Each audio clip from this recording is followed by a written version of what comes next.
పైకి తీసుకెళ్ళడం వెళ్ళగలను అసలు పైకి.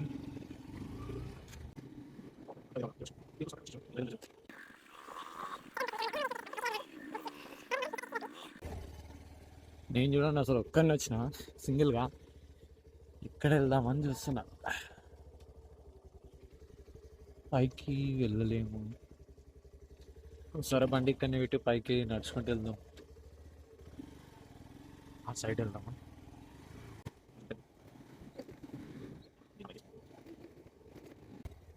ఇక్కడ వరకు కూడా వచ్చారు ఆల్రెడీ. ఇక్కడ లోపలికి ఇక్కడ వరకు వెళ్ళిర్రా.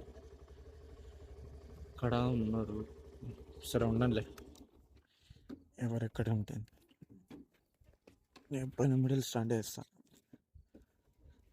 అలవాటైపోయింది మిడిల్ స్టాండ్ వేసి. మన బైక్ చూడండి, ఈ బైక్ తీసుకొని ఇట్లాంటి రోడ్లలో సో కనిపిస్తుందా మీకు? నెక్స్ట్ వెళ్తే ఒకవేళ అటు సైడ్ అన్నా వెళ్దాం. ఆల్రెడీ సన్ రైజ్ అయిపోయింది, ఇంకా మార్నింగ్ వచ్చేది ఉండే. హైలైట్ అసలు. ఇంత దగ్గరుండి మనమే విజిట్ చేయకపోతే వేస్ట్. సో అక్కడ కనిపిస్తుంది అది హిమాలయన్ 450.